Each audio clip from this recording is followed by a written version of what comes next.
Oh shit. Here we go. Yellow Mushroom, what's up, man? You're right. I was 5 minutes late.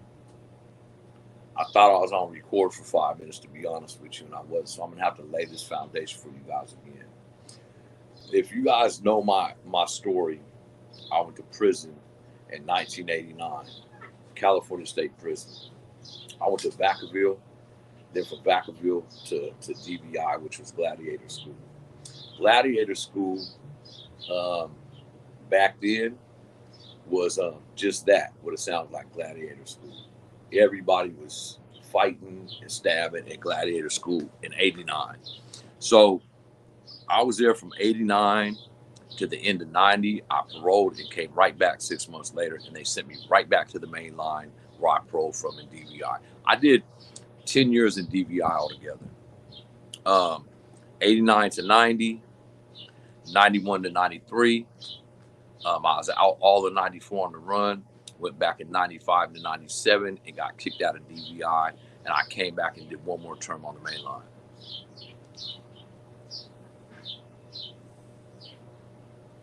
Okay, so let me get into this.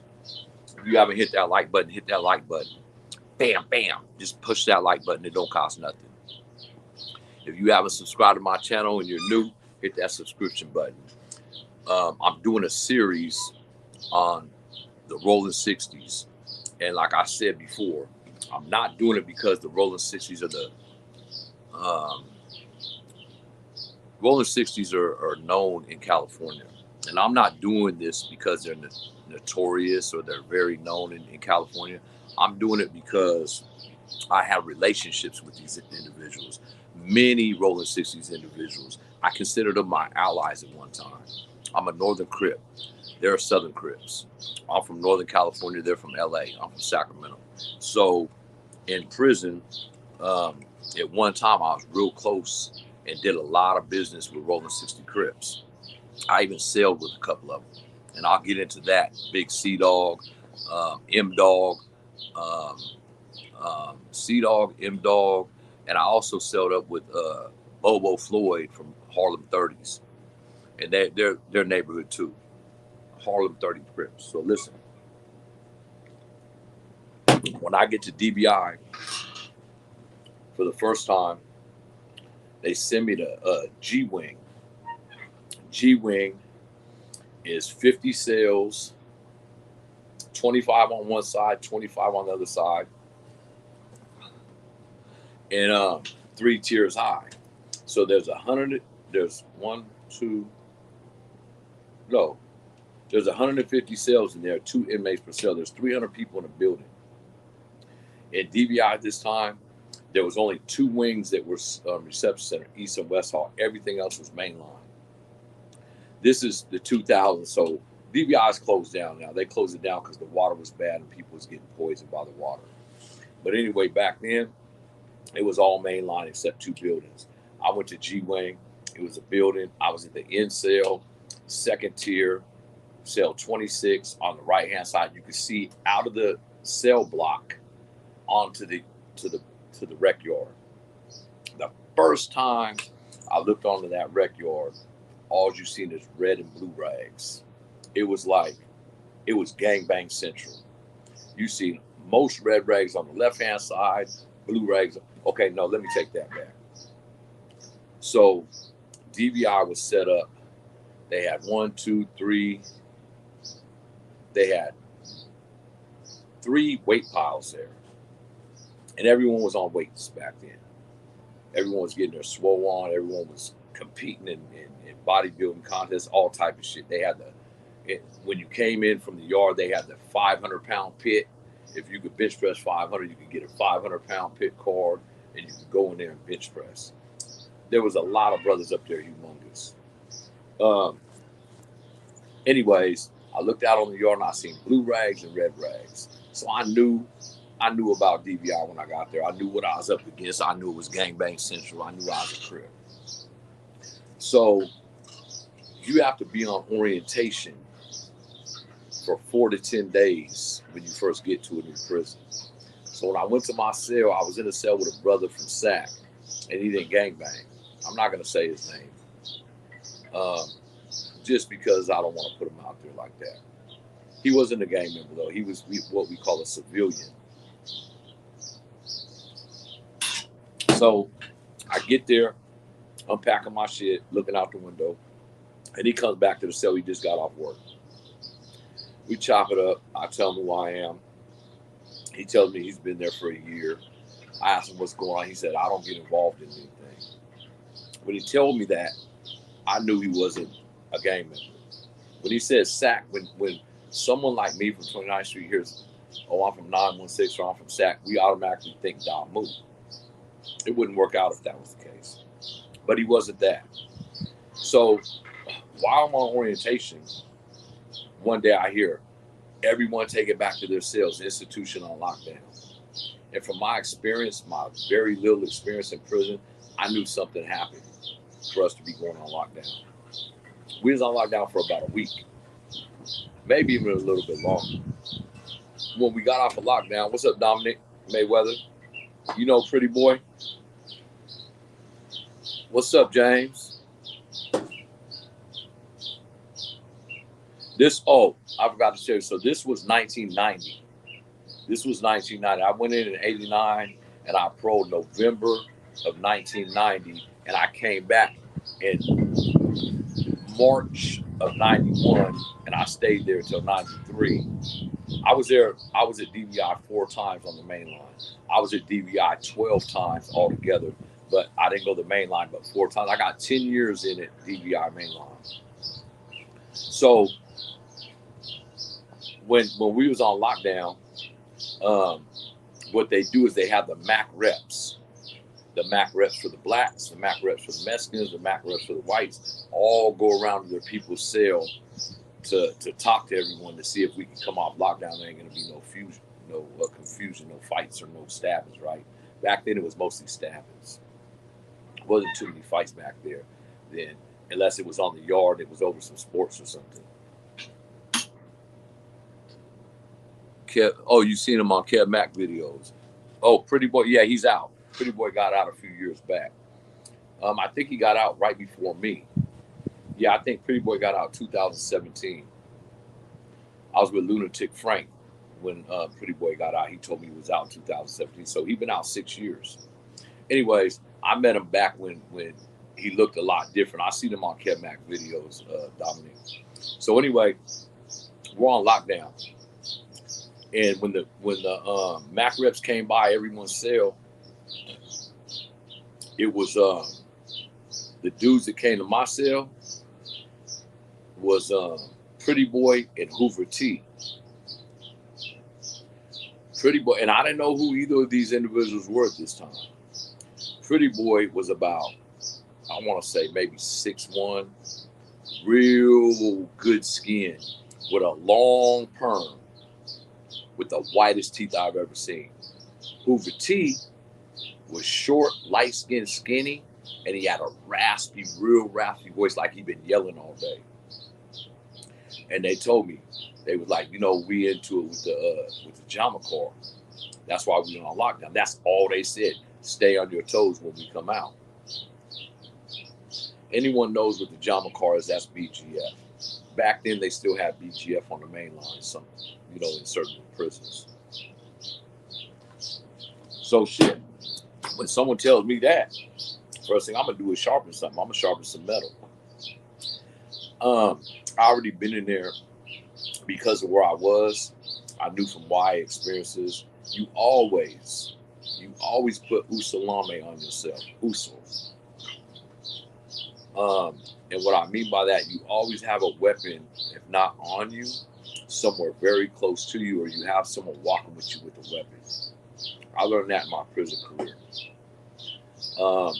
So I already was making something anyway. There's different ways you can take metal off the bunks with different things. I'm just going to leave it at that. You could cut your bunk. The bunk's made out of, back then the bunks had steel around them. Your desk grip is steel, and then they had springs, big thick metal like the cyclone fences. That's what the springs were made out of, like that kind of metal, and they would zigzag. But you could cut them with certain items. James, you probably did, bro. I was there all the 90s, bro. I was in DVI mainline, back and forth. You probably did see me there. Anyways, so I was already sharpening something when he walked away. I finished doing my thing and getting my piece together. I don't know what I made it out of, but I had some metal in the cell and I was sharpening it. My celly wasn't too enthused about it. So when we came off lockdown, of course, I'm gonna go out the cell with my thing. And this was in the summer, I want to say of 90 or 91. It might have been 91. It might have been on my second trip to DVI. Yeah, it was my second trip to DVI. Because I remember my case, I had 3 years, 4 months with halftime on my second case. My first case was different. I went to YA, then from YA to prison. This was my second time in DVI. So I had a little bit of prison experience, not a whole lot compared to some of these cats. Mind you, Pretty Boy and Hoover T, they both had life sentences. I didn't know who they was at the time. So when we got off lockdown, let me fast forward. When we get off lockdown, it's July 4th is coming up, and anyone knows in the 90s, James, you could verify this if you was there. What happened on July 4th, 4th of July, Memorial Day, at DVI on the yard? What usually was the program, bro? I'm gonna tell you, they had bands on the yard. They used to play live music on 4th of July. So we went out to the yard. It was like the 3rd of July. They were setting up the stage, and the same cat that came to my cell, one with the perm, was over there, and he was carrying a bass guitar and helping up set up the stage. The stage was set up right by the swimming pool, right by the gym, right by the swimming pool steps. That's where they set the stage up, by that basketball court right there. And then they would barbecue hamburgers. Remember that, James? So anyways, I'm watching this cat that came to my cell and told me that the Crips got into it with the Jamas, right? And that's why we was on lockdown, to stay on point. So I see him walking, and he smiled at me. And I walked over to him, and I'm like, what's up? We was talking. I don't want to say all the words we were saying because YouTube will demonetize me. So we was talking, and he told me, he's like, hey, dog. He was like, if something happens while I'm on this stage, he said, my thing is behind the stage by my water bottle. He was talking about his kisu. I'm like, I got my own. He was like, okay. Well, just know, we got some beef with the BGF cast. All right. So the day goes by, we eat, we do our thing. They play in the band, and everything went smooth. No tension. Now I gotta bring you guys and tell you about the characters who are on this yard. And these characters I'm talking about right here, the characters I'm about to mention right now, they're really factors in Northern California. Mousy Brown, Stay Cool, Boss Hog, Ray Dick. These are all very big factors out of Northern California as far as the BGF Jama card, and they was all there on this yard at this time. Wait. I don't know about Ray Dick.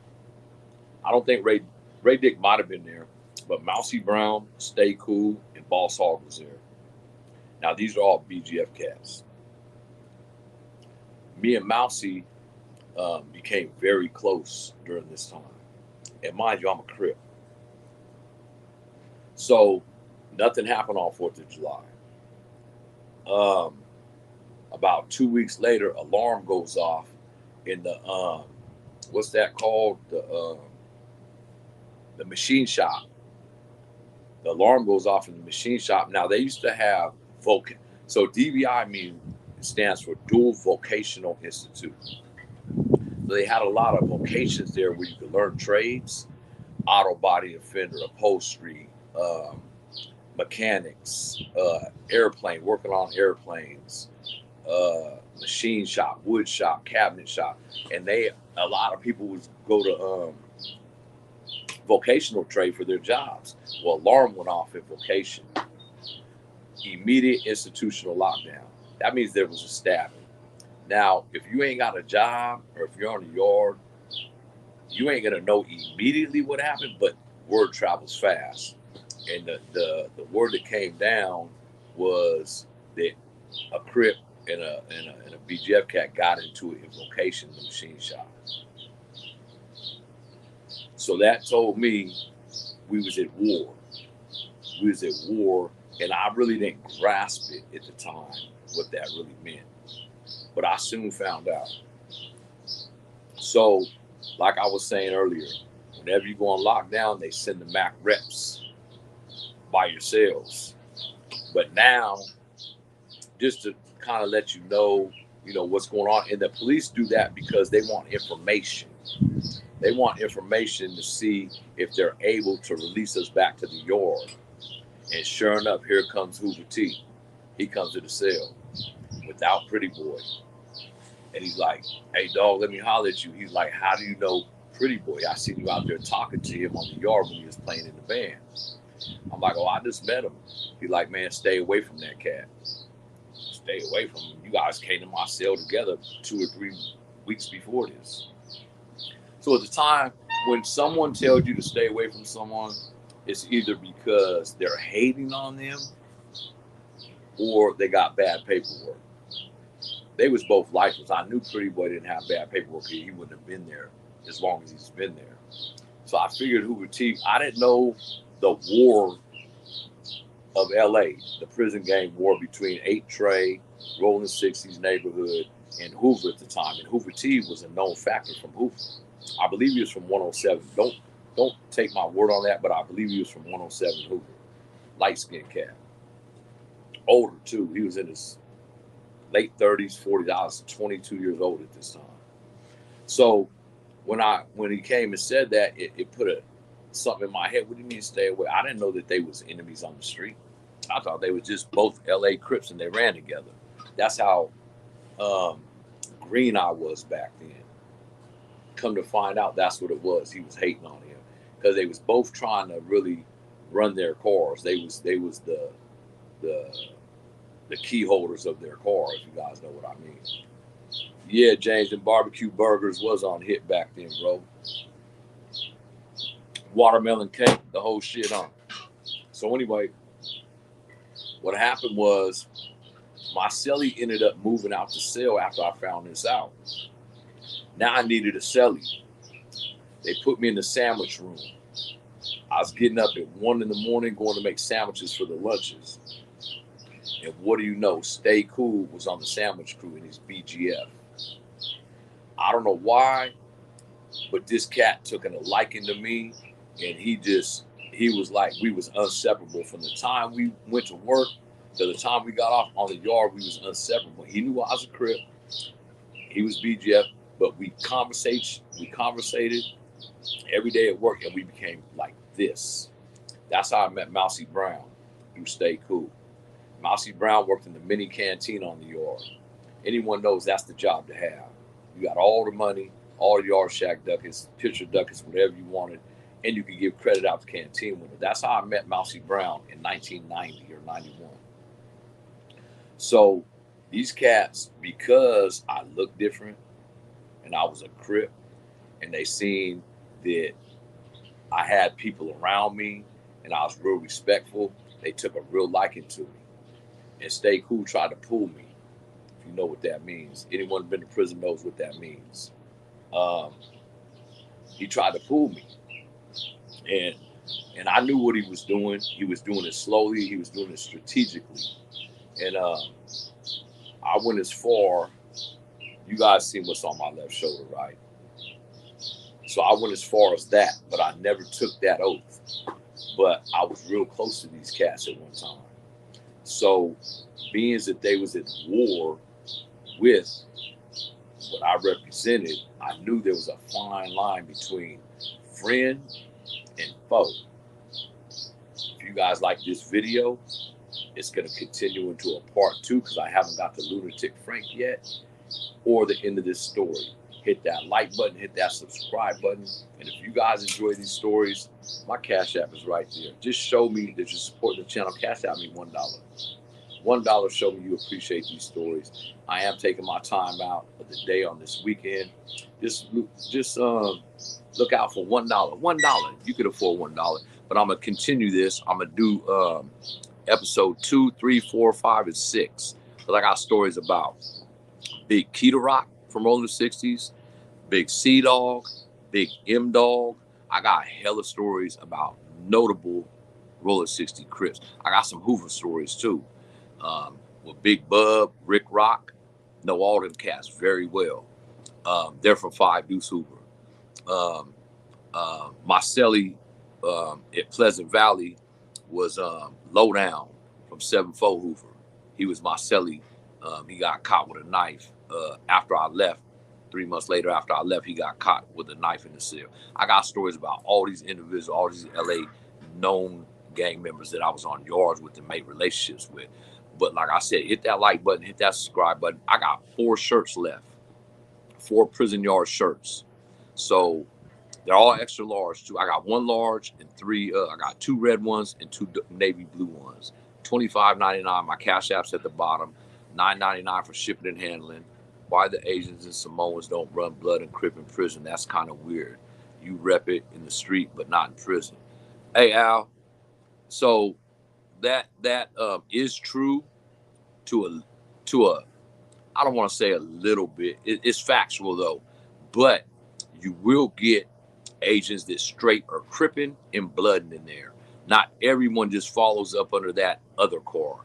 There's agents in there that sell with blacks, and they're claiming Crip and Bloods and Kumbi and Jama too. Not Jama, but there's some Asians that claim the Bay Area up in there too. So don't get it twisted.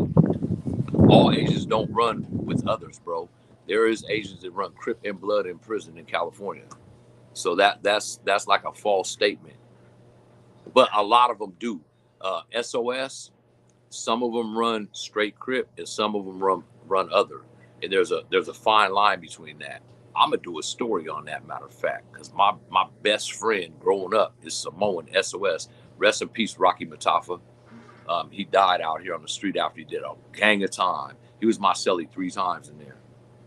But yeah, like I said, hit that like button, hit that subscription button, and you wait for episode 2 to be coming out tomorrow. Stay blessed. Tell the people you love them. Check y'all out tomorrow.